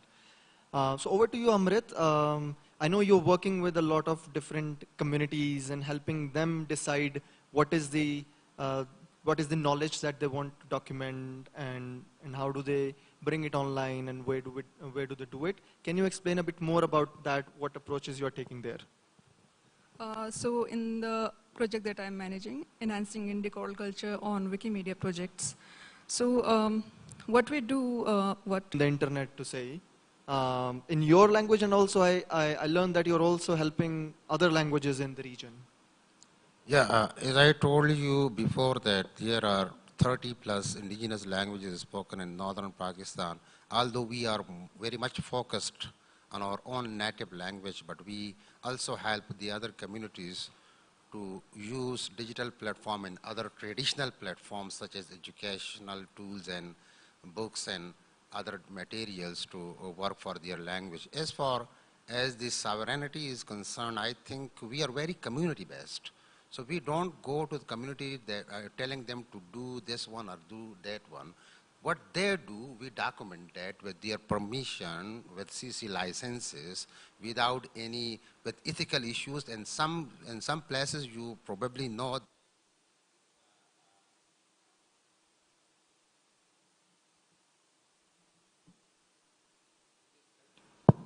this cultural restrictions, so you have to consider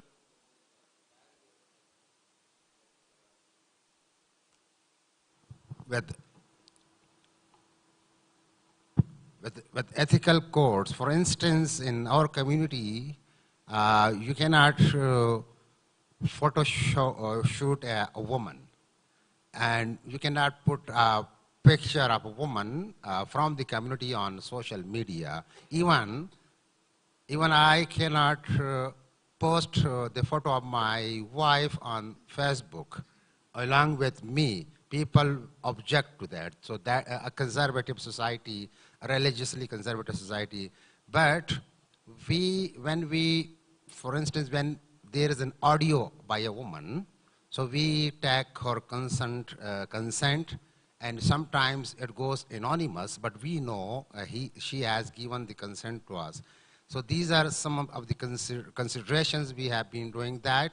And the other thing is that, as I told you, they cannot read Urdu or Pashto or English, but they are so knowledgeable in their own knowledge in their, of their own culture and past history, that I, being an experienced linguist or activist, language activist for 2 decades, I cannot compete them.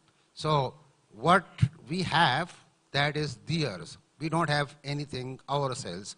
What we get from them, we get with their permission and with their licensing, and after that we put the things on social media and digital platforms.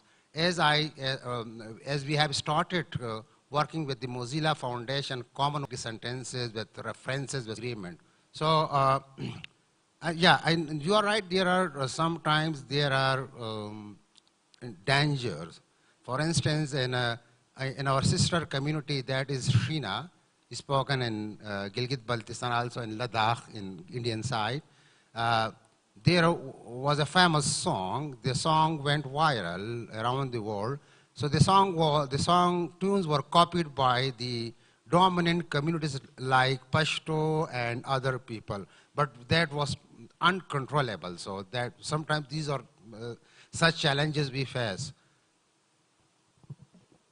Yeah, thank you so much for ending on that note also, that there are many challenges of appropriation by other communities. And I'll take my final question from Mari. Since we've been talking about taking ownership of the data, but you have been working about the issue of accessibility, that people are even not able to access the information, let alone have ownership on the data that they want to put online. So can you, let's end on that note, and can you share us a bit more about what you're seeing already in that research? Yeah, I think people are able to get online.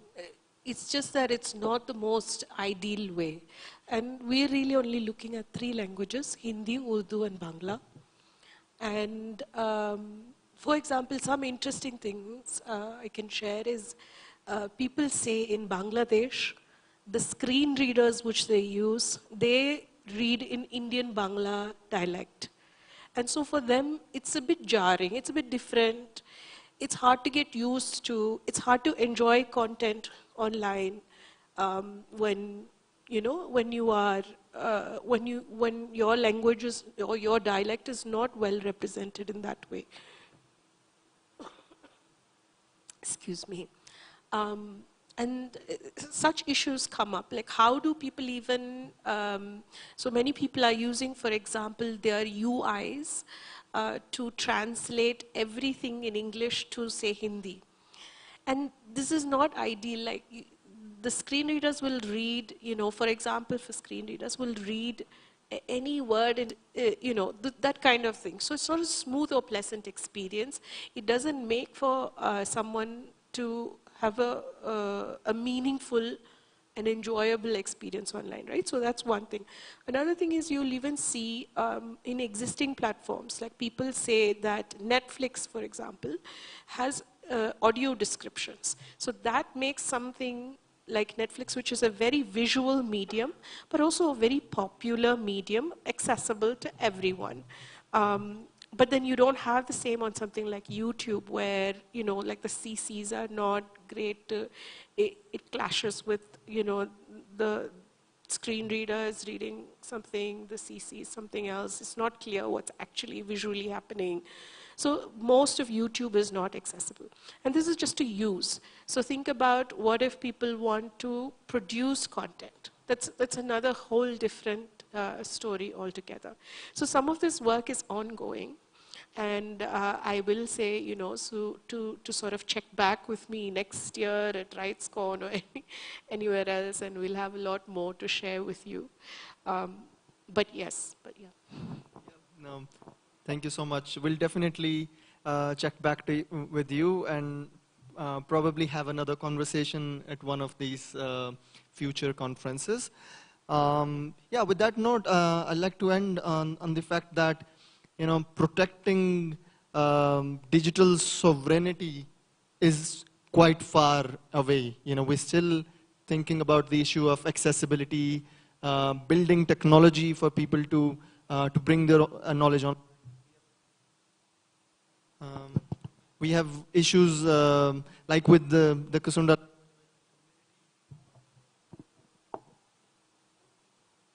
We have issues like with the Kasunda language, where it's just one fluent speaker left. So there are various challenges, and I feel like I can talk a lot longer with this panel. I've loved having this conversation. But let's open it up for any questions. It's been a long day, I realize. So any questions from the audience, we'll take them. We have about 5 minutes.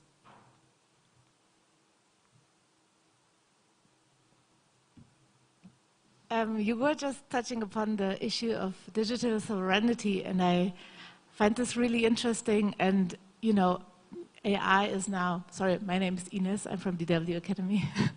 AI is now this, you know, big buzzword, and everybody's looking at it.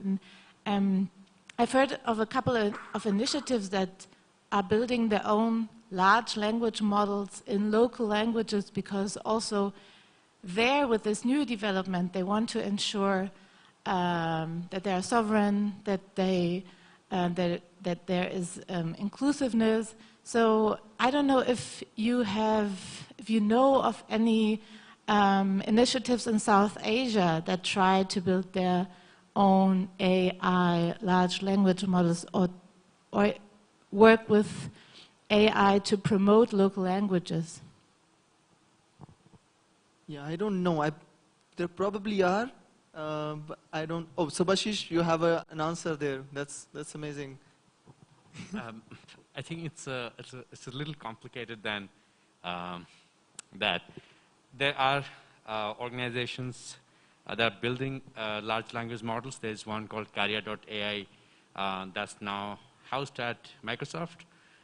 So if it's a community that is building the large language model, or if it's a large corporation that's building and profiteering from that, that's the question that we need to ask.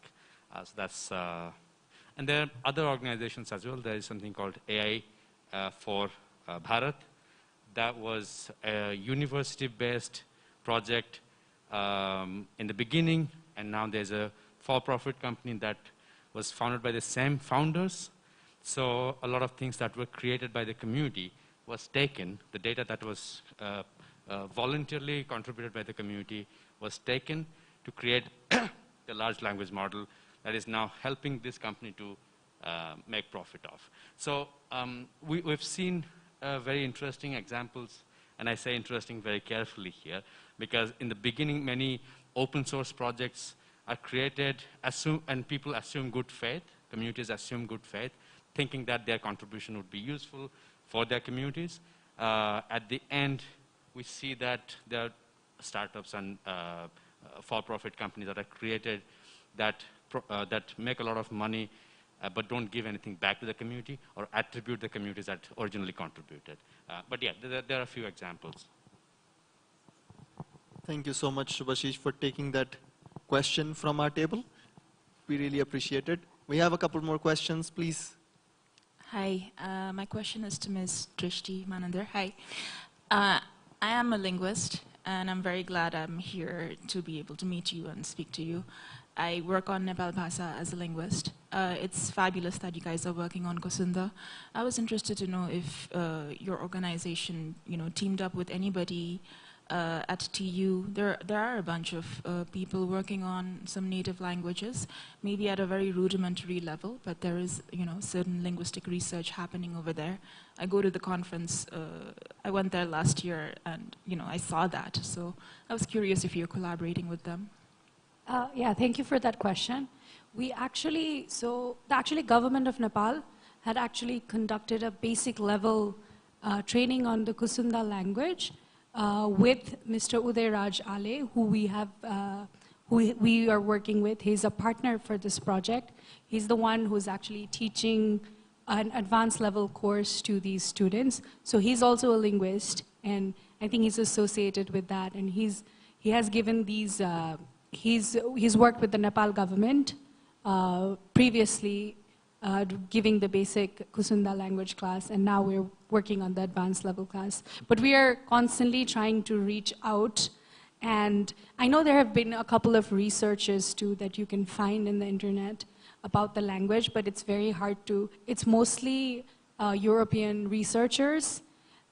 So the biggest joy and the highlight of this project would be if someone from the Nepalese community would actually take in the resources that we have acquired from this project and actually take this forward, because there's so much to discover about this language and learn about this language still. So that's basically, this is a stepping foundation where we are trying to contribute something, and we're really hoping someone can take it to the next level and take this forward. Thank you. We have a question here from Janak, and then we'll go on that side. Namaste, Jojolappa. I have one question to Drishti Manandar. As you know, Newari community is rich, cultural, and there is a Wikipedia in Newari language. There are 72,000 articles already there, but most of articles are very short. And there is a dictionary also, already in incubator. Have you any thought to enhancing your language, culture, using this Wikipedia platform to enhancing? That is my question. Thank you. So actually, we're working with Satdeep and the Equity Fund on actually trying to do that. And we're starting with manuscripts, not specifically Nepal Bhasha right now, but we are trying to find information, train and have credible information in Wikimedia, so that is available for everyone. But right now we have not focused entirely on just Nepal Bhasha. And I think Nepal Bhasha is actually a very great example where great things have already been done. There are great communities like Kali Jatra and the Newa Foundation already who have done some incredible things with the Nepal Bhasha. So I think we would love, because I think a lot of translations and the information currently in Nepal Bhasha that is in Wikicommons are created by chatbots or like AI. They're not completely relevant as such. So there's definitely the next step for Nepal Bhasha would be to get more credible information about it, and we'd love to contribute to that. Thank you. We have another question here. Hi, my question is to all the panels, whoever wants to answer. So as a technologist, I feel so glad that technology is being embraced and used for such an important mission. So the way the technology is advancing and the way the imagination of technology is, in our media and our everyday uses, it feels like very disorienting, right? It's almost like deassociate us from our immediate reality. But at the same time, what we are talking is like how can you use technology to protect and, this traditional knowledge to ground ourselves to our history and our roots. So for you, because you are working in the intersection of these two, apparently, these two domains.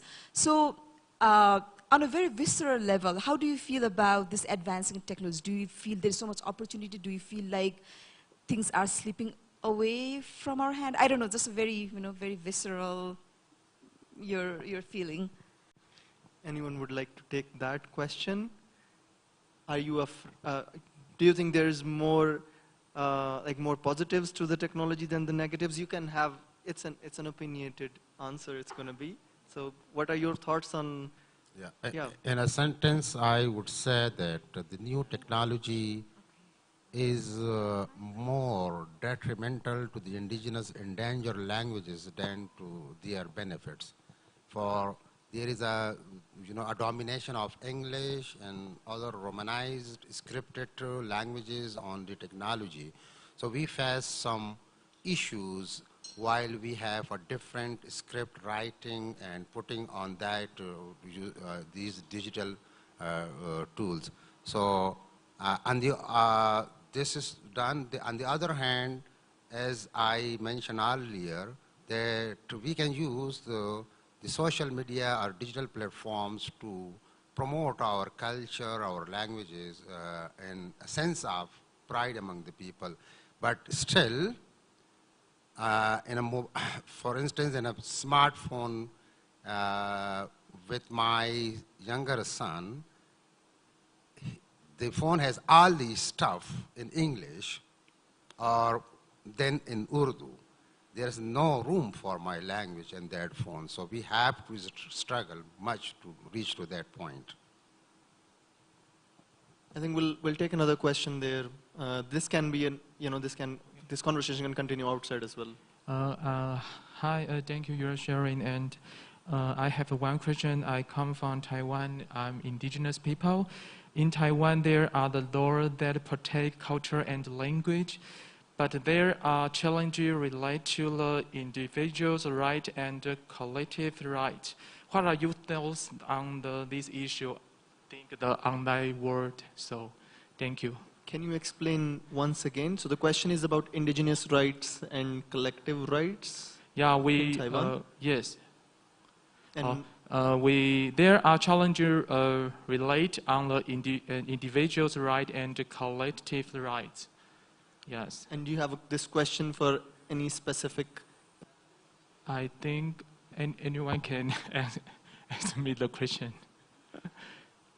I think we didn't really, so with the question of indigenous rights and collective rights, what's your question after that? How are we tackling it? I say Mandarin, sorry. I have my friend helped me translation. 就是在台湾有那个原住民的法律，然后也有保护，就是我们的语言跟文化在那个网络上面。可是我们现在遇到的问题是个人权跟集体权，因为有一些东西它是大家的，可是在登记上面或者是现在在 online 在网络上面都会需要有一个人的这件事情。然后我们现在是遇到这样的问题，对。So in Taiwan, there are laws protecting indigenous culture and language, but the problem is that laws are often collective. And so, for example, online, then you have to put an individual. And so these conflict between individual right and collective right there. And how are these people working, or do we have any laws in these contexts? Is that the question?